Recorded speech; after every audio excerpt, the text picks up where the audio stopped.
Attention കുറച്ചും കൊടുക്കുക.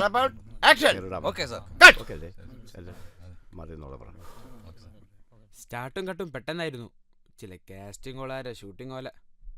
എന്നാലും പോയി നോക്കാം. ചിലപ്പോൾ നല്ല വല്ല ബാനറാണെങ്കിലോ. എന്താ എടാ ചിറ്റി, ശിവ എത്ര മണിക്ക് എന്നോട് വരാൻ പറഞ്ഞു? ഭയങ്കര ആവേശത്തിലാണ്. കൃത്യം 10 തന്നെ എത്തും. നാളെ നടക്കുന്ന കാസ്റ്റിംഗുകളിൽ കൂടി ശിവ പോട്ടയിലടാ ഷമീറെ. ഇതൊക്കെ വെറും ചീറ്റിംഗ് കടപ്പന്. എവിടെ ചെന്നാലും കുറെ കാശുണ്ടാവും വേണം. സിനിമ പഴയ പോലെ അല്ല ഇപ്പൊ. ശരിയാ, സിനിമ പഴയ സിനിമ അല്ല, പക്ഷെ ജിറ്റ് പഴയ ജിറ്റിയാ. രണ്ട് പ്രശ്നമാണ് ഇപ്പൊ നമ്മുടെ മുമ്പിലുള്ളത്. എന്റെ കാര്യം വിട് നിങ്ങള്. എടാ പൊട്ട, നിന്റെ കാര്യമല്ല. എടാ, നമ്മുടെ ശിവയെ നമുക്ക് വലിയൊരു സിനിമ നടനാക്കണം. മറ്റൊന്ന് കൃഷ്ണേട്ടന്റെ ചെറുമോളുടെ ഓപ്പറേഷൻ. സത്യ, ശിവ വരട്ടെ. ഈ കാസ്റ്റിംഗുകളുള്ള യാത്ര ഇതൂടെ മതി. ഉമ്മ ഈ പെണ്ണ് കാണാൻ പോണ മാതിരി ഉടുത്ത് ചമ്മഞ്ഞ്. ഇതും കൂടെ ഒന്ന് പോട്ടല്ലടാ. ദേ വരെ നമ്മുടെ സൂപ്പർ സ്റ്റാർ. എന്താണ് 3 പേരുടെ കുലിശിതമായൊരു ചർച്ച? നാളത്തെ കാസ്റ്റിംഗ് കാര്യം പറഞ്ഞു. ഇത് നീ സെലക്ട് ആയില്ലെങ്കിൽ സിനിമ നിനക്ക് വിധിച്ചിട്ടില്ലെന്ന് വിചാരിച്ചോ? ചുമ്മാ വേഷം കേട്ടി ആട്ടവും പാട്ടും ഒരു പാസിംഗ് ഷോട്ടെങ്കിലും കിട്ടിയാൽ മതി. എടാ, എന്റെ സ്വപ്നമാണ് സിനിമ. ഞാൻ ചാവുന്ന വരാൻ ശ്രമിച്ചുകൊണ്ടിരിക്കും. കൂടിന് നിങ്ങളൊക്കെ ഇല്ലേ? നമ്മുടെ സത്യം മാഷക്ക് എത്രാമത്തെ വയസ്സിലാണെന്നറിയോ സിനിമയിൽ വന്നിട്ട്? എത്രാമത്തെ വയസ്സിലാ? ആ, എനിക്കറിയില്ല. കാര്യം. എടാ, കൃഷ്ണേട്ടനും കുടുംബമല്ലേ വരുന്നത്?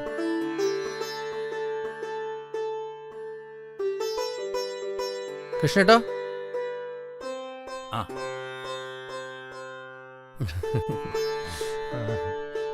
എന്തായി ശിവ നിന്റെ സിനിമാ മോഹമൊക്കെ? അങ്കിള് വലിയ സിനിമ നടനൊക്കെ ആവുമ്പോ ഞങ്ങൾക്ക് ഫ്രീ ആയിട്ട് ടിക്കറ്റ് ഒക്കെ തരും. എല്ലാം ശരിയാവും.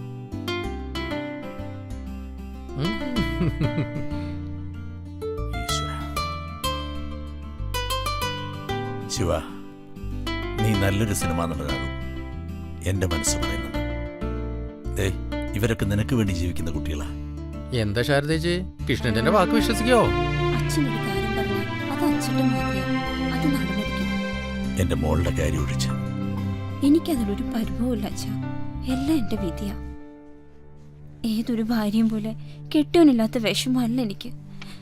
എന്റെ മോക്ക് അച്ഛനില്ലാത്ത വിഷമ. ശരി മക്കളെ, നേരം പോയത് അറിഞ്ഞില്ല. ഞങ്ങൾ ഇറങ്ങട്ടെ. ശരിയേട്ടാ.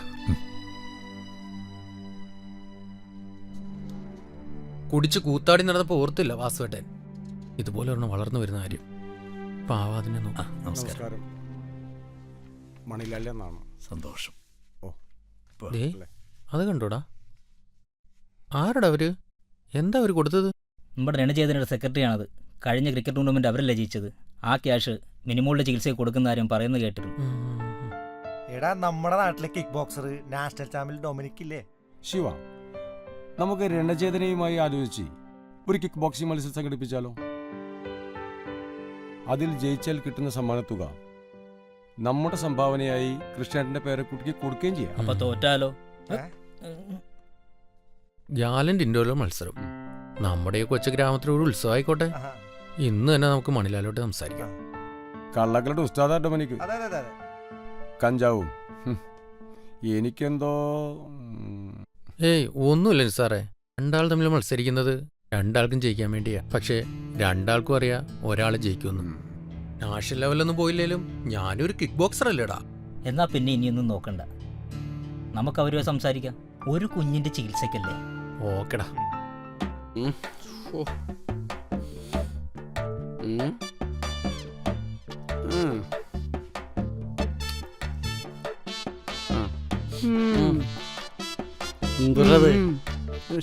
ഒന്നുമില്ല അല്ലേ? ഗുണം പിടിക്കാൻ ഒന്നിനെ കാണാനില്ലോടാ.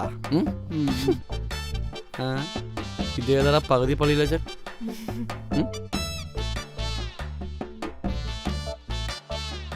അങ്ങോട്ട് പോളിങ് പോറല്ലോടാ. ഒരു മെച്ചോളം ഒന്നുമില്ല അല്ലേ? സോഷ്യൽ മീഡിയയിൽ പരസ്യം നോക്കി പോയതാണല്ലോ. അതെല്ലാം മാക്സിമം പൊളിച്ചിട്ടുണ്ട്.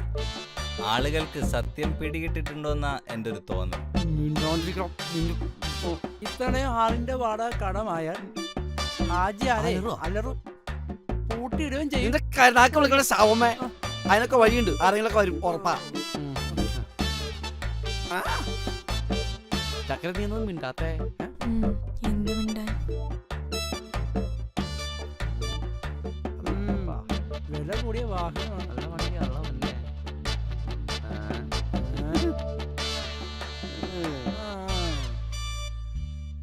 തേടി വഴി അരച്ചിട്ടാ തോന്നണേ. കൊള്ളാലവൻ. അയ്യേ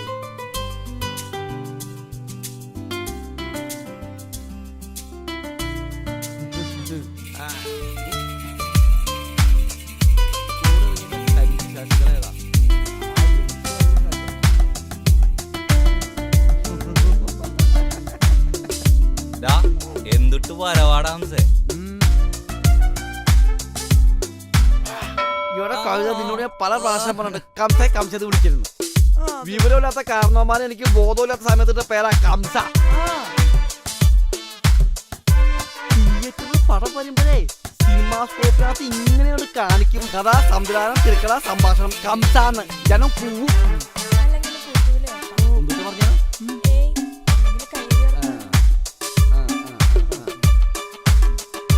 എടാ മക്കളെ, എനിക്ക് ഞാൻ തന്നെ ഒരു പേര് കണ്ടുവച്ചിട്ടുണ്ട്, ഹംസൽ ഇർഷാദ്. ഇനി നിങ്ങളും അത് തന്നെ വിളിച്ചാൽ മതി. മനസ്സിലായോടാ? ഞാൻ സാറെന്ന് വിളിക്കുന്നു മതി, അത്രേ ഉള്ളൂ. പിന്നൊരു കാര്യം, ആ കാറിൽ വന്നവനാണ് നമ്മുടെ പട്ടി. അവൻ എന്ത് പേക്കൂത്ത് കാണിച്ചാലും നിങ്ങളൊക്കെ അങ്ങോട്ട് അംഗീകരിച്ചേക്കണം. മനസ്സിലായോടാ? പ്രത്യേകിച്ച് എന്റെ ചക്കര കേട്ടാ. സന്ധ്യ അല്ലേ? അതെ സർ. പഠിക്കുന്നുണ്ടോ? ആ ഉണ്ട് സർ, 10th. എന്താ ഇവിടെ അവതരിപ്പിക്കണേ? സർ ഒരു ക്ലാസിക്കൽ ഡാൻസ് ആണ്. It okay. Not only but also Sunday is a holiday.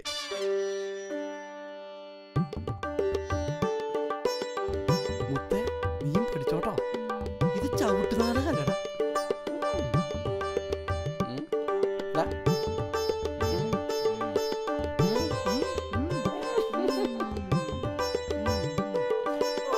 എങ്ങനെയുണ്ട് എന്റെ മുത്തേ? സാറേ അപ്പോ ചെയ്യാം. ആയിക്കോട്ടെ. എഴുതുമ്പോൾ റാണിക്കാവ് കെട്ടപ്പെട്ട താജ്മഹലല്ലേ, എന്നത് ഉയരോടെ ഇരിക്കും എൻ കാതിലുക്കാവ് കെട്ടപ്പെട്ട വസന്തമാളികയെ സമാധിയല്ലേ സന്നതി. ആണ്ടവൻ മട്ടും പക്കം ശക്തി കൊടുത്താൽ ആഹായത്തിലിരിക്കും അത്തനെ വെള്ളി നക്ഷത്രങ്ങളെയും അള്ളി അള്ളിപ്പിടുന്ന വന്ന് இந்த വസന്തമാളിയേക്ക് തോരണം തൊങ്ക വെപ്പേ എന്ന് വിനീത്താൽ എന്നെ ചെയ്വത്. ഇതും മുതല് എടാ വിജയ, അതൊക്കെ വാറിയാന്ന് തോന്നണേ. ഓക്കാലാണ് തോന്നണേ.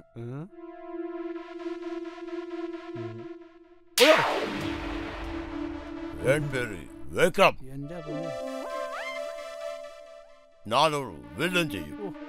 ചെയ്യോ? എന്നാ ചെയ്യ കാണട്ടെ. ചെയ്യാന്നോ തോന്നുന്നു. പണിയായിരുന്നു കേട്ടോ. നമ്മുടെ സ്റ്റേഷൻ നടക്കരുത്. ആ ഇനി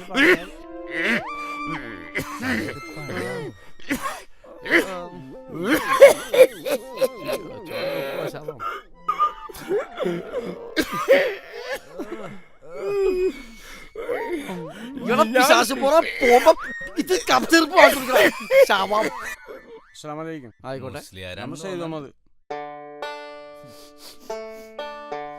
നീ കുളിച്ചില്ലേ? മീൻ കച്ചവടമാണ്. കടയിൽ പിള്ളേര് മീൻ മേടിക്കാൻ വന്നപ്പോൾ പഠനം കേട്ടത് സിനിമയിലെ ആളെ ഇനി എന്തെല്ലാം ഉണ്ടാക്കിയിട്ട് കുറെ കൂടി ഇങ്ങനെയൊക്കെ നടക്കണം. ആയിക്കോട്ടെ.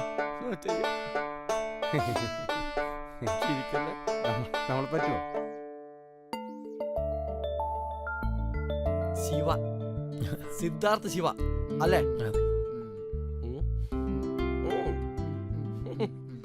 ഓക്കെ. അല്ല എന്തൊക്കെയാ നിങ്ങൾ ചെയ്യാൻ പോകുന്നത്? സാർ, ഞാൻ കുട്ടിക്കാലത്തൊക്കെ കണ്ട നാടകങ്ങളിൽ നിന്നൊക്കെ ചേർത്ത് വെച്ച ഒരു സംഭവം. അതിൽ കുറെ സംഭവങ്ങൾ ഞാൻ തന്നെ ക്രിയേറ്റ് ചെയ്യാണ് sir. Fantastic. Okay, carry on. Sir, അത് വിധി കാത്തു കിടക്കുന്ന ഒരു തടവുപുള്ളി രാത്രി ജയിൽ ചാടി ജഡ്ജിയുടെ വീട്ടിൽ വരുന്നതാണ്. പേര് രാജേന്ദ്രൻ. Marvelous.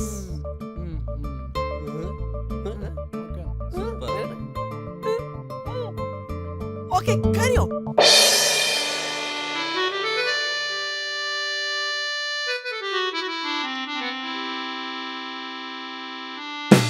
ആരാ? വികൃതമെങ്കിലും എന്റെ ശരീരത്തിലേക്കൊന്ന് തുറിച്ചു നോക്കൂ.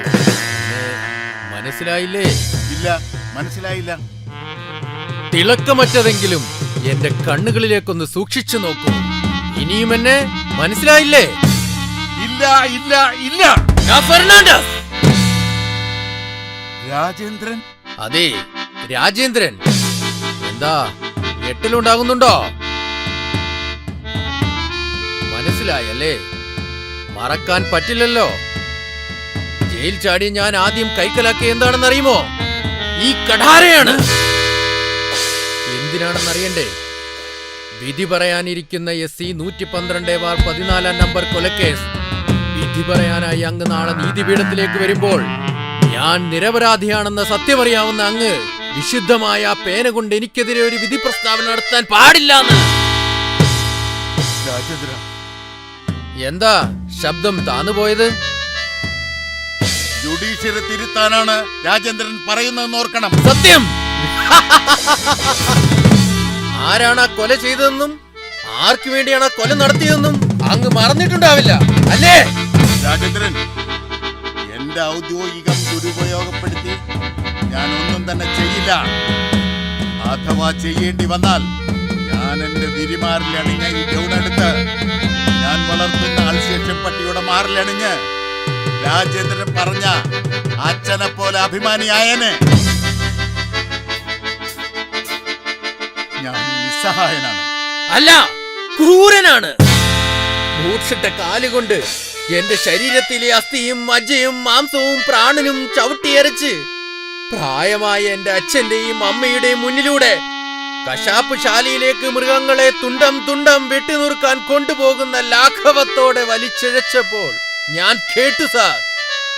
10 മാസം ചുമന്ന് പെറ്റ എന്റെ അമ്മയുടെ കരച്ചിൽ, പാലൂട്ടി താരാട്ടുപാടി ഉറക്കിയ അമ്മയുടെ തേങ്ങൽ, പാടത്തും പറമ്പത്തും പണിയെടുത്തു വരുന്ന എന്റെ അച്ഛൻ എന്റെ കുട്ടിക്കാലത്ത് വാങ്ങി വന്ന കളിപ്പാട്ടങ്ങൾ വെച്ച് നീട്ടുന്ന ചെളി പുരണ്ട 2 കൈയും കൂപ്പിക്കേണ് പറഞ്ഞു സാർ എന്റെ മകൻ നിരപരാധിയാണെന്ന്. എഴുതി വെച്ച FIR-ൽ കൂലിപ്പണിക്കാരനായ വെട്ടിയെടുത്ത പ്രഭാകരന്റെ മകൻ രാജേന്ദ്രനാണ് കൊലയാളിയെന്ന്. അതാരുടെ പ്രേരണയാണ് സാർ? ഞാൻ പറയണോ സാർ? തീർന്നില്ല. എന്നെ വിലങ്ങ് വെച്ചതിന്റെ 12-ാം ദിവസമായിരുന്നു എന്റെ ഏക സഹോദരി സുലോചനയുടെ വിവാഹം. അതും നടന്നില്ല.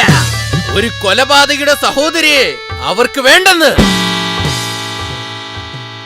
ചെളിയിൽ പണിയെടുക്കുന്നവനാണെങ്കിലും അഭിമാനിയായിരുന്നു സാർ എന്റെ അച്ഛൻ. എന്നെ ജയിലിലടച്ച ദിവസം തന്നെ എന്റെ അച്ഛൻ എന്റെ അമ്മയ്ക്കും സുലുവിനും വിഷം കൊടുത്തു. രാജേന്ദ്ര, ആ 2 ശരീരങ്ങളും നിശ്ചലമായെന്നറിഞ്ഞപ്പോൾ എന്റെ അച്ഛൻ ഒരു കയറിൽ ജീവനൊടുക്കി. അങ്ങയുടെ മണിമാളിയുടെ മുന്നിൽ വന്നു വീണ പത്രങ്ങളിൽ അങ്ങ് കണ്ടു കാണും അല്ലേ? കഴിയില്ല. 1000 നുണകൾ പറയുന്ന ഒരു അഡ്വക്കേറ്റിന്റെ അവസാനത്തെ നുണകൾ കേട്ട് വിധി കൽപ്പിക്കുന്ന ഒരു ജീർണിച്ച ശരീരമാണ് അങ്ങയുടേത്.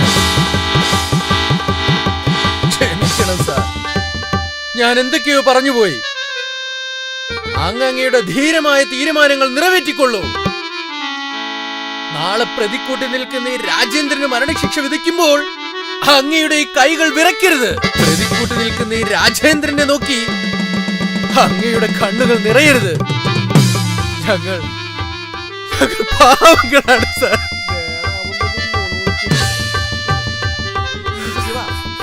എനിക്കൊന്നും പറയാനില്ല.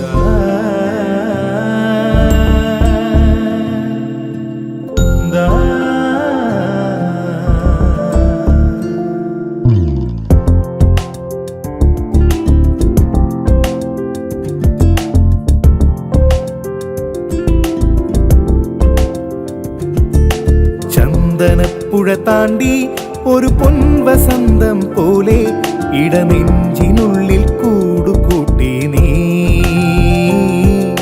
മാമഴക്കതിർമേലെ ഒരു മാരിവില്ലു പോലെ അകതാരിലെന്നും ചേർന്നലിഞ്ഞു നീ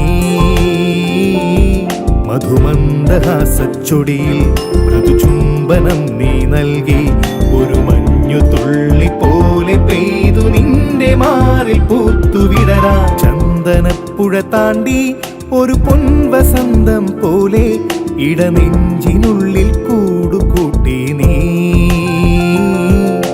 മാമഴക്കതിർമേലെ ഒരു മാരിവില്ലു പോലെ അകതാരിലെന്നും ചേർന്നലിഞ്ഞു നീ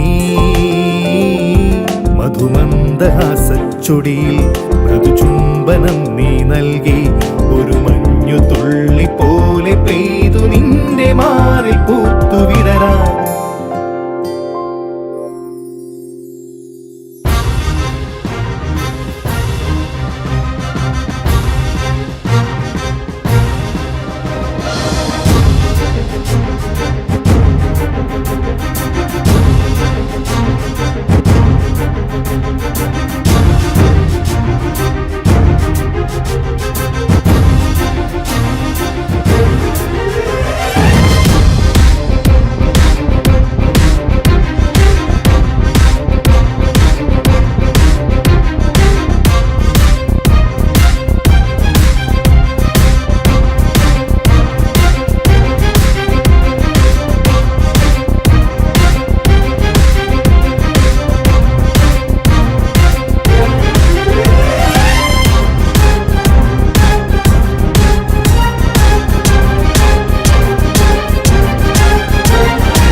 സുന്ദരിമാരുടെ ചങ്കിനുള്ളിലെ പൊൻകതിരാകും വീരൻ കൺമണിമാരുടെ കരളിനുള്ളിലെ പാൽപ്പുഴയാകും വീരൻ വീരൻ ഇവൻ വീരൻ ഇവൻ വീരൻ ഇവൻ വീരൻ വീരൻ ഇവൻ വീരൻ ഇവൻ വീരൻ ഇവൻ വീരൻ സുന്ദരിമാരുടെ ചങ്കിനുള്ളിലെ പൊൻകതിരാകും വീരൻ കൺമണിമാരുടെ കരളിനുള്ളിലെ പാൽപ്പുഴയാകും വീരൻ വീരൻ ഇവൻ വീരൻ ഇവൻ വീരൻ ഇവൻ വീരൻ. മിസ്റ്റർ ശിവ, എനിക്ക് ഒന്നും പറയാനില്ല. അതല്ലടാ ഇവന്റെ പെർഫോമൻസ്. നവരസ ഭാവങ്ങളുടെ മിക്ക ഭാവങ്ങളും പൊളിച്ചടിക്കുന്നുണ്ട്. ഗംഭീരായി. നിങ്ങളിത് എത്രാമത്തെ ഇതുപോലെ കാസ്റ്റിംഗ് അറ്റൻഡ് ചെയ്തിരിക്കുന്നത്? ഇതോടെ 10ാമത്തെയാ. വെറുതെ അല്ല. ശിവ, നീയാണ് പടത്തിൽ നായകൻ. ഒരു 3 CR ഞാൻ ഈ പടം തീർക്കും. പടം തിയേറ്ററിൽ വന്ന പിന്നെ സിദ്ധാർത്ഥ് സാർ ആരാ? ക്ലബ് കോടിയാറിന്റെ ഉടമയല്ലേ? എല്ലാം പറ്റൂല്ലേ? നായകന് പറ്റിയ പേര് സിദ്ധാർത്ഥ് ശിവ. നമുക്ക് ഈ പേരെന്നോട് മാറ്റി പിടിച്ചാലോ? സാർ, എൻ്റെ അച്ഛനും അമ്മയും ഗുരുവായൂർ കൊണ്ടുപോയിട്ട പേരാണ് സാർ. അഹങ്കാരം അല്ലാണ്ട് എന്താ പറയാ?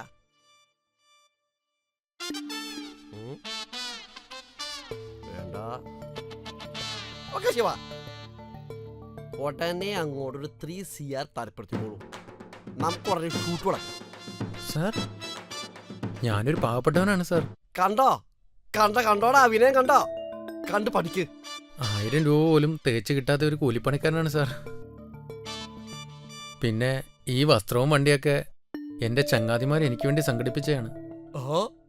ആ ചങ്ങായിമാർ പറ ഹംസൽ സാറിന് പടാന്ന് ഇറക്കിയ കാശിന്റെ 10 ഇരട്ടിയായിട്ട് നമുക്ക് തിയേറ്ററിൽ അങ്ങോട്ട് വസൂലാക്കാന്ന്. അതൊക്കെ അവന്മാരെ കുടുംബം വിറ്റുപിടിച്ചാൽ കിട്ടും, അത്രേ ഉള്ളൂ. അല്ലടാ ഇതൊക്കെ വിറ്റല്ലേ കിട്ടുവന്നേ. നീ വല്ലാണ്ടാവണ്ട, ഇല്ലാണ്ടാവും. മോൻ പറഞ്ഞോ. പിന്നെ നായിക ബോംബെന്ന് നമുക്ക് മറ്റുള്ള വിളിച്ചാലോ? എന്തേ ഒരു സോങ് നമുക്ക് ദുബായില്, അല്ലെങ്കിൽ വേണ്ട സിംഗപ്പൂർ ആയിക്കോട്ടെ. എന്തേ നീ പറ്റേ? ആയിക്കോട്ടെ. അപ്പൊ പിന്നെ ഒരു കാര്യം ചെയ്യും മിസ്റ്റർ ശിവ, വീട്ടിൽ പോയി കൂട്ടുകാരോടൊക്കെ ഒന്ന് പ്ലാൻ ചെയ്യ്. ഈ 3 CR നമുക്കോട് ഒരുമിച്ച് വേണ്ട. അല്ലടാ, സ്റ്റാർട്ടിങ്ങിൽ ഒരു 50,000 അത്രേ ഉള്ളൂ. അപ്പോഴേക്ക് സാറ്റലൈറ്റും ഓവർസീസും ഒക്കെ എടുത്ത് നമുക്ക് പടം കൂടെ തുടങ്ങാം. ചിലപ്പോ 50 പടം തീരും. ഒരു 2.5 CR നമുക്ക് സാറ്റലൈറ്റ് പിടിക്കാം.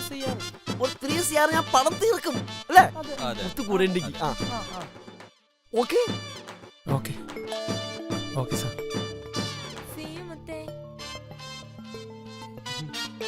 കൊച്ചു കള്ളി എല്ലാം പഠിച്ചു. വെറുതെ പടാ. ഹലോ റഷീദേ, പറയടാ, നീ എവിടെ? അതെ, ഞാൻ സെലക്ട് ആയടാ. അതെ,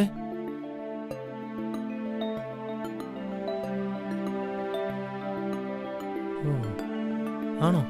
ഇതെന്താ വള്ളിക്കെട്ടാണ് മോനെ? ശരി ശരി ശരി. ഓ, എനിക്കും അതുപോലൊരു സംശയം തോന്നിയിരുന്നു. ഓക്കെടാ, ഓക്കെ.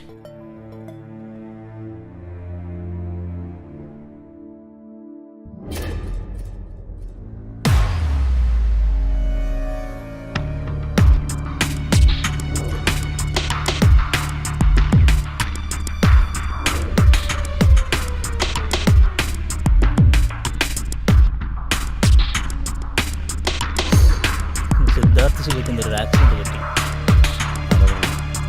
അവനെ ചികിത്സിച്ച് ഡോക്ടറാവാൻ. ശരി, അയാൾ തന്നെ. കാലിന്റെ തുടരിൽ 18 തീരുന്ന ഏതാ കാലം? എടുത്തേത്. കമ്പൽസറി ഡിസ്ചാർജ് വാങ്ങിയത് അവൻ.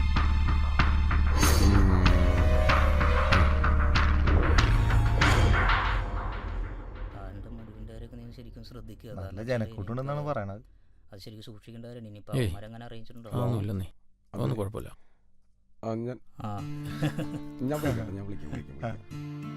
മോനെ, മനസ്സിന്റെ വേദനയോളം വരില്ലല്ലോ ചേട്ടാ ഈ മുറിവിന്റെ വേദന. ഹായ് മോളു. ചേച്ചി, എന്താ ഇത്? ഒന്ന് ചിരിക്കുന്നേ. റിങ്ങിൽ എതിരാളിയുടെ ഇടി എൻ്റെ മുഖത്ത് പതിക്കുമ്പോഴും എൻ്റെ ഇടി എതിരാളിയുടെ മുഖത്ത് പതിക്കുമ്പോഴും രണ്ടിനും വേദന ഒന്ന് തന്നെയാണ്. ആ വേദന അനുഭവിക്കുന്നവരാണ് 2 മത്സരാർത്ഥികൾ. അതുകൊണ്ട് ഈശ്വരനോട് പ്രാർത്ഥിക്കുക. എന്തേ? എൻ്റെ ഇടി എതിരാളിയുടെ മുഖത്ത് പതിക്കുമ്പോൾ നിങ്ങളാരും കൈയടിക്കല്ലേ. ആ ഇടിയിൽ നമ്മൾ കൈയടിക്കുമ്പോൾ അവൻ വേദന കൊണ്ട് പിടിക്കുകയായിരിക്കും. മത്സരം ഉടൻ ആരംഭിക്കും. ഇന്നിവിടെ സിദ്ധാർത്ഥ ശിവയും കിക്ക് ബോക്സിംഗിൽ നാഷണൽ ചാമ്പ്യൻഷിപ്പ് കിട്ടിയ വേഗം പോകാം നമുക്ക്.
നമ്മുടെ ഗ്രാമത്തിൽ നടന്ന മത്സരം ഒരു ജീവന് വേണ്ടിയുള്ള മറ്റൊരു ജീവമരണ പോരാട്ടമായിരുന്നു.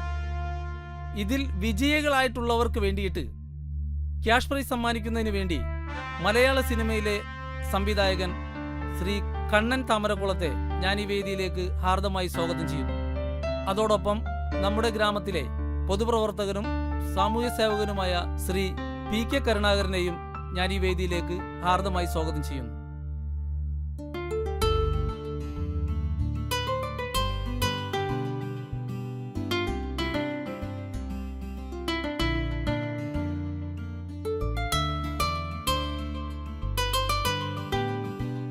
ദൈവത്തിന് നന്ദി. നമ്മൾ കലയെ സ്നേഹിക്കുന്നു, തിരിച്ച് ആ കല നമ്മളെയും സ്നേഹിക്കുന്നുണ്ട്. കല എന്ന് പറയുന്നത് സരസ്വതി ദേവിയാണ്. സരസ്വതി ദേവി ഒരിക്കലും നമ്മളെ ചതിക്കില്ല. പ്രയത്നവും കഠിനാധ്വാനവുമാണ് ശിവയെ ഇന്നിവിടെ വരെ എത്തിച്ചത്. ഇന്ന് ഞാൻ ഈ വേദിയിലെത്തിയത് ഈശ്വര നിശ്ചയമാണ്, നിമിത്തം. കാരണം ഞാൻ തേടിക്കൊണ്ടിരുന്ന ഒരു കലാകാരനെ ദൈവം ഇന്ന് എൻ്റെ മുന്നിൽ എത്തിച്ചിരിക്കുകയാണ്. അതാണ് ഞാൻ ആദ്യം തന്നെ ദൈവത്തിന് നന്ദി എന്ന് പറഞ്ഞത്. എല്ലാവർക്കും നന്ദി, നമസ്കാരം. കുറെ നേരം നോക്കിക്കൊണ്ടിരിക്കുന്നത് ഹാജിയാരാന്ന് പറഞ്ഞിട്ടൊരു കാര്യമില്ല. ദയ തൊട്ട് തിന്നിട്ടില്ല. ഒറ്റപ്പെടുത്താണല്ലേ നാട്ടുകാർക്ക് കാര്യം പിടിച്ചു തുടങ്ങിയിട്ടുണ്ട്. നല്ല ബാനർ, നല്ല സംവിധായകൻ, എങ്കിലും ഓക്കെ. അയ്യോ ഹാജരല്ലേ, ഒന്ന് പോയി നോക്കണ.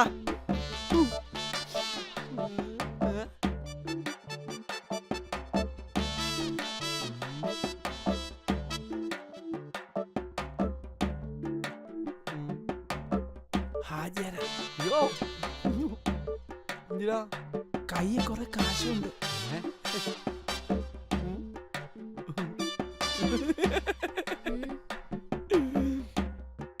ചിലപ്പോ അഭിനയിക്കാനിരിക്കോ? അതെന്ന് തോന്നുന്നു.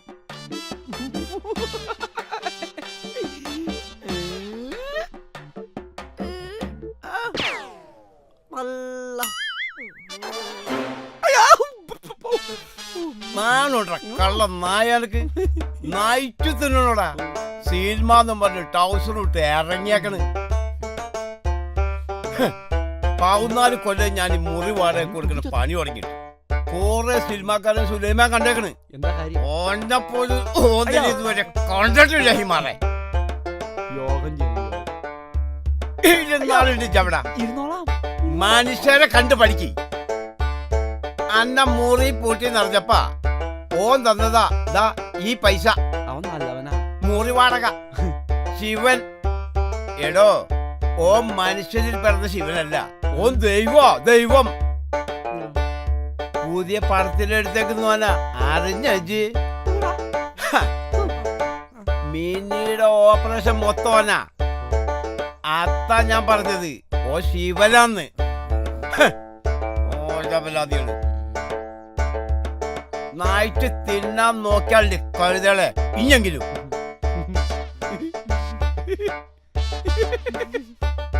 സിനിമയിൽ അവനില്ലേ നമ്മുടെ ശിവനെ സിനിമയിലെടുത്ത്. അവൻ ശുദ്ധനാ. കായലരികത്ത് വലയെറിഞ്ഞപ്പോൾ വളകിലോ